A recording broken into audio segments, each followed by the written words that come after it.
buenos días, niñitas.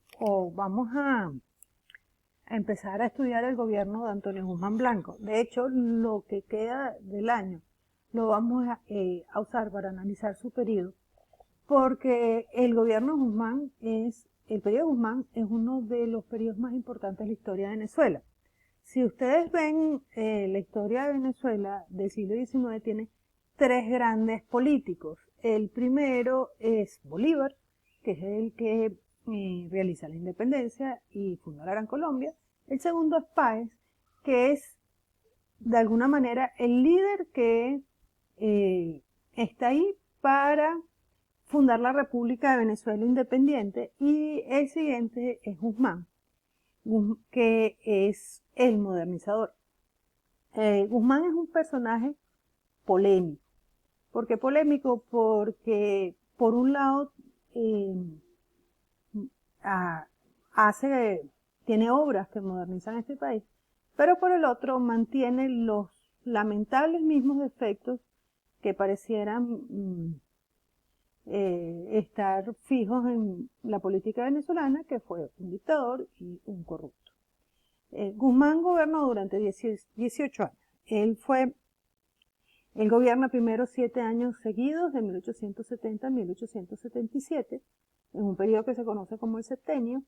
De ahí entrega el poder por 2 años,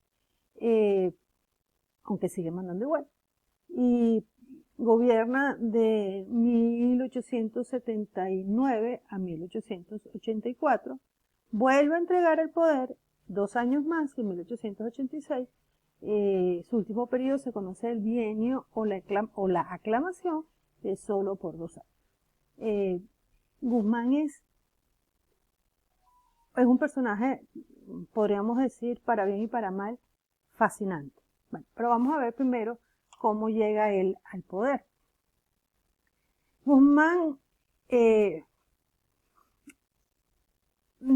entre Guzmán y Falcón hay 2 años. Cuando Falcón, ¿se acuerdan cuando hablamos de Falcón? Falcón fue una persona que no estaba como demasiado interesada en estar en Caracas y se volvió un periodo muy anárquico. Entonces, los mismos liberales realizan la Revolución Azul y lo sacan del poder. Esa Revolución Azul estuvo organizada por José Tadeo Monagas, que era un anciano, y una serie de personajes que tenían mucho peso moral dentro de los liberales, que estaban encabezados por Guillermo Tell Villegas, y ellos toman el poder y se les conoce con el nombre del gobierno de los Santos Padres, primero por viejos y después por su peso moral. El problema es que José Tadeo Monagas, que era un anciano, muere y toma el poder su hijo, que se llamaba José Ruperto Monagas.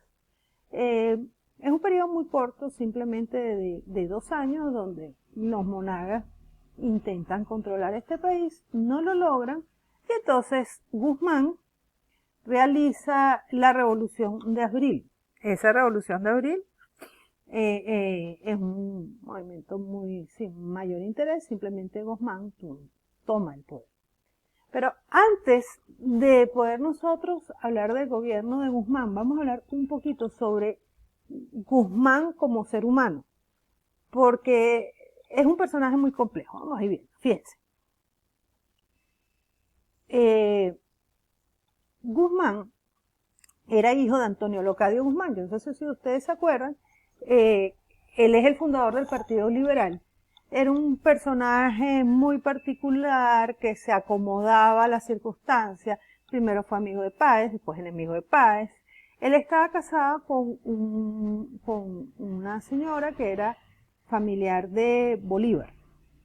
Entonces, podemos decir que Guzmán Blanco viene de una familia acomodada, de una familia que toda la vida estuvo metida en política. O sea, tiene en su casa un gran aprendizaje. Años después se casa con Ana Teresa Ibarra, que es hija de un militar muy cercano a Bolívar. O sea, es una familia tradicional de Caracas, Bueno, la pobre Ana Teresa tuvo una vida matrimonial muy complicada por la personalidad del propio Guzmán. Guzmán él estudió en la universidad, por tanto era abogado y también fue militar. Y manejaba divinamente las dos facetas de su formación a su favor. O sea, él logró controlar los alzamientos que hubo en su contra y realizó leyes y reformó la Constitución. Realizó leyes muy importantes para el progreso de Venezuela y la Constitución la reformulaba de acuerdo a sus intereses personales. Una de las características que tiene Guzmán es que él no va a diferenciar entre él como persona, él como presidente y el resto del país. Para él todo aquello era una unidad bien compleja. Él tenía un proyecto de país claro y creo que en eso se diferencia de la mayoría de los políticos de su época. Él entendió que él quería llevar el país hacia el progreso. Y entiende claramente que el progreso es una mezcla entre educación e infraestructura. Infraestructura quiere decir que hay que construir cosas para que este país eche hacia adelante. El problema es que, o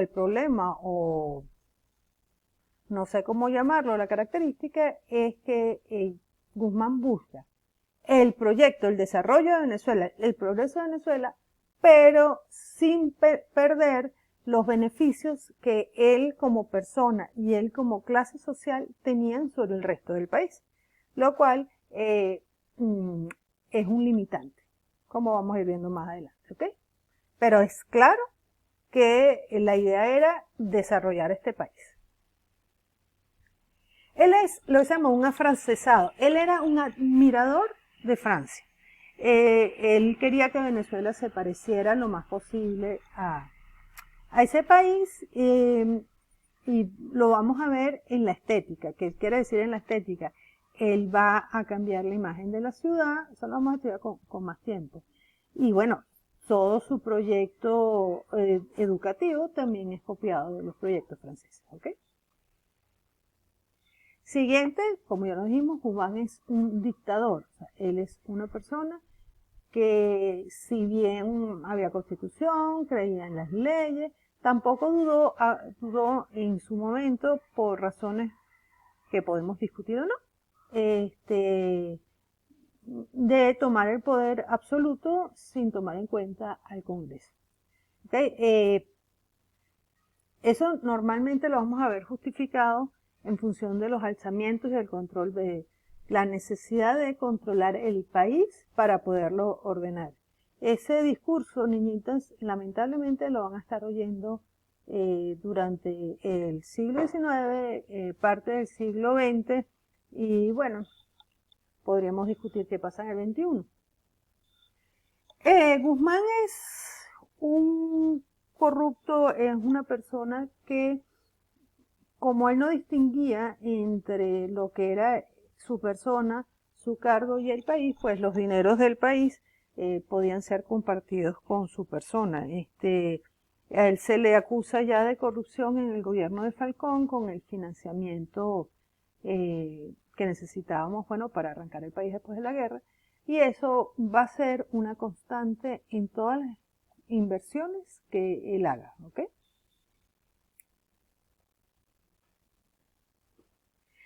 Llegamos a lo que es realmente Guzmán.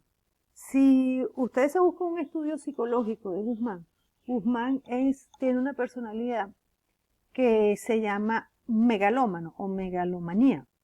Es lo que se llama un complejo narcisista. Yo no sé si ustedes saben lo que es un narcisista. Un narcisista es una persona que de caras al público es mejor que todo el mundo y en el fondo su ser interno es una persona muy insegura.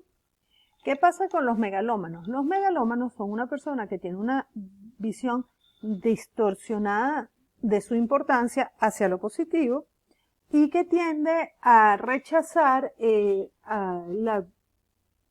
las opiniones de los demás. Eso es malo y es bueno.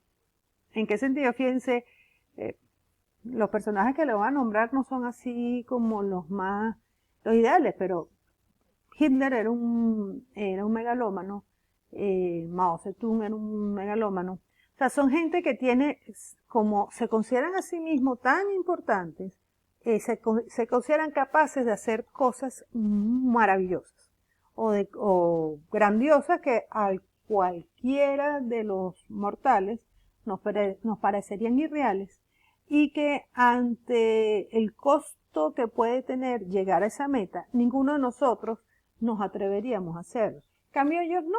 Entonces, tiene de positivo en el sentido que entonces si a ellos se les mete en la cabeza algo que es bueno, pues hacen todo lo posible por llevarlo a cabo. Entonces, bueno, Guzmán decidió modernizar este país. Ahora, él sentía que él era la figura clave. Para que se den cuenta de lo narcisista que era Guzmán, Guzmán es el único presidente de la historia de Venezuela, que yo sepa, que mandó a hacer estatuas con su nombre. Cambió el nombre de los estados y hubo un estado que se llama Estado Guzmán Blanco. Guzmán se mandó a hacer cuadros de él por todos lados. Él, en un conflicto con la Iglesia Católica que después vamos a estudiar, él agarró y después terminó, cuando se reconcilia con la Iglesia, construye dos iglesias pegadas, que es donde está el Nazareno en San Pablo. Una se llama Santa Ana y otra Santa Teresa, pues el nombre de su esposa. Guzmán, en esa época, acuérdense que no había luz eléctrica como hoy en día. Él pone luz eléctrica, pero no es corriente. Para adornar las cenas importantes se usaban unas especies de lamparitas y esas lamparitas tenían la cara de él. Entonces, tiene de malo en el sentido de que, bueno, la cosa puede ser medio loca y el costo de las metas son muy altas, pero tiene de positivo que es más probable que un megalómano logre llevar a cabo metas más grandes que una persona normal. Entonces, dentro de lo extraño que nos pueda parecer, pues de alguna manera esa megalomanía de Guzmán y esa obsesión de Guzmán por la modernidad nos benefició a todos como país. ¿Okay? Bueno, en la próxima vamos a ver el decreto de educación de Guzmán Blanco.